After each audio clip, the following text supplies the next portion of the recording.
हरे कृष्णा। क्या आपने कभी सोचा है कि केवल एक व्रत इंसान के जीवन के सारे पापों को नष्ट कर सकता है। एक ऐसा व्रत जिसे करने से दुख, दरिद्रता, रोग और दुर्भाग्य दूर हो जाते हैं। एक ऐसा दिन जब स्वयं भगवान विष्णु अपने भक्तों पर विशेष कृपा बरसाते हैं। जी हाँ, हम बात कर रहे हैं मोहिनी एकादशी की। कहा जाता है कि इस एकादशी का व्रत करने से मनुष्य को मोक्ष की प्राप्ति होती है और उसके जीवन में सुख समृद्धि का आगमन होता है। लेकिन आखिर क्यों इतनी विशेष है मोहिनी एकादशी? क्या है इसकी पौराणिक कथा और कैसे भगवान विष्णु ने मोहिनी रूप धारण करके संसार को बचाया?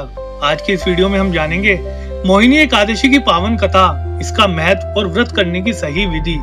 वीडियो को अंत तक जरूर देखिए, क्योंकि अंत में मैं बताऊंगा एक ऐसा रहस्य जिसे जानकर आप भी हैरान रह जाएंगे।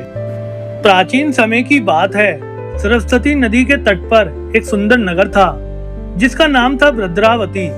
वहाँ एक धर्मात्मा और न्याय प्रिय राजा राज्य करता था, जिनका नाम था राजा द्युतिमान। उनके राज्य में सभी लोग सुखी थे। धर्म, सत्य और भक्ति का वातावरण था। उसी नगर में एक बहुत ही धनवान वैश्य रहता था जिसका नाम था धनपाल। धनपाल बहुत ही दयालु, धार्मिक और दानवीर व्यक्ति था। वह ब्राह्मणों की सेवा करता, गरीबों को भोजन कराता, मंदिर बनवाता और भगवान विष्णु का भक्त था। उसके 5 पुत्र थे, सुमन, धृतिमान, मेधावी, सुकृति और सबसे छोटा पुत्र था दृष्टबुद्धि। बाकी चारों पुत्र सदाचारी और धर्मपरायण थे, लेकिन दृष्टबुद्धि का स्वभाव बिल्कुल विपरीत था। वह बुरी संगति में पड़ गया था।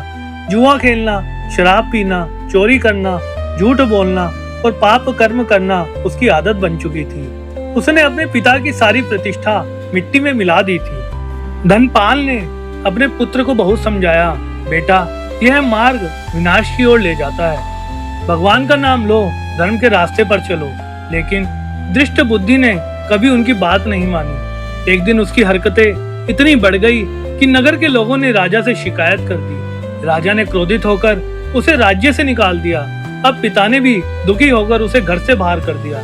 दृष्ट बुद्धि अकेला हो गया, न धन, न परिवार, न सम्मान। अब उसके पास केवल पश्चाताप था। भूखा, प्यासा, दुखी और टूटा हुआ दृष्ट बुद्धि जंगलों में भटकने लगा। कभी फल खाता, कभी जंगली जानवरों से डरता, कभी पेड़ के नीचे सो जाता। धीरे धीरे उसके मन में अपने पापों के लिए पश्चाताप जागने लगा।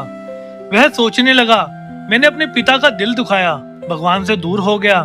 क्या अब मेरे लिए कोई मुक्ति मार्ग है? एक दिन भटकते भटकते वह एक आश्रम पहुंचा। वहां एक तेजस्वी ऋषि तपस्या कर रहे थे। उनका नाम था महर्षि कौंडिन्य। उनके मुख पर दिव्य तेज था और उन्हें देखकर दृष्ट बुद्धि उनके चरणों में गिर पड़ा।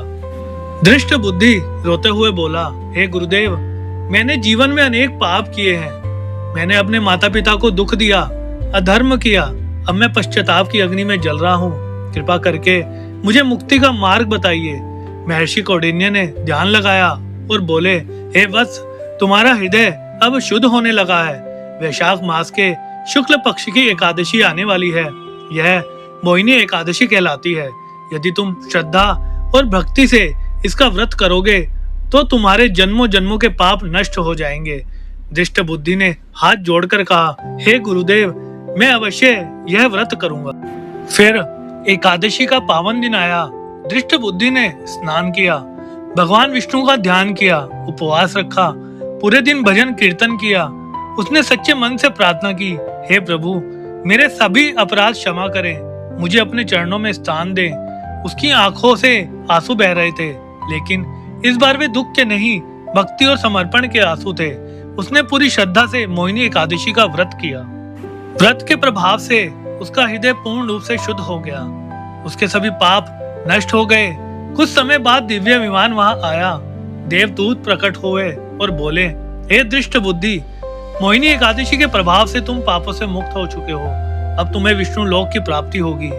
दृष्ट बुद्धि की आंखों में आंसू आ गए। जिसने जीवन पाप में बिताया, उसे भगवान ने केवल एक सच्चे पश्चाताप और व्रत से अपना लिया और उस दिव्य विमान में दृष्ट बुद्धि बैठकर विष्णु लोक को चला गया।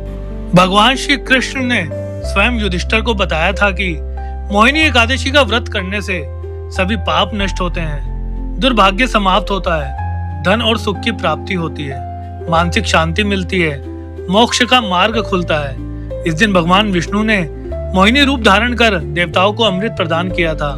इसी कारण इस एकादशी को मोहिनी एकादशी कहा जाता है। यह व्रत केवल शरीर का उपवास नहीं, बल्कि मन, वाणी और कर्म की शुद्धि का पर्व है। तो दोस्तों, जीवन में गलती हर इंसान से होती है, लेकिन जो व्यक्ति सच्चे मन से पश्चाताप करे, वो भगवान की शरण में आ जाता है और उसका उद्धार निश्चित है। दृष्ट बुद्धि जैसा पापी भी मोहिनी एकादशी के व्रत से विष्णु लोक पहुंच गया। तो सोचिए, यदि हम सच्चे मन से भगवान का स्मरण करें तो हमारा जीवन कितना सुंदर बन सकता है। इस मोहिनी एकादशी पर केवल व्रत ही नहीं, अपने मन को भी शुद्ध कीजिए, क्योंकि भगवान को दिखावा नहीं, सच्ची भक्ति चाहिए। अगर आप भी भगवान विष्णु में आस्था रखते हैं तो कमेंट में जरूर लिखें ओम नमो भगवते वासुदेवाय। और आपको वीडियो पसंद आया हो तो वीडियो को लाइक करें, शेयर करें, सब्सक्राइब जरूर करें। हरे कृष्णा कृष्ण कृष्ण हरे हरे, हरे राम राम राम हरे हरे। आप सभी को हमारे YouTube चैनल की ओर से मोहिनी एकादशी की हार्दिक शुभकामनाएं।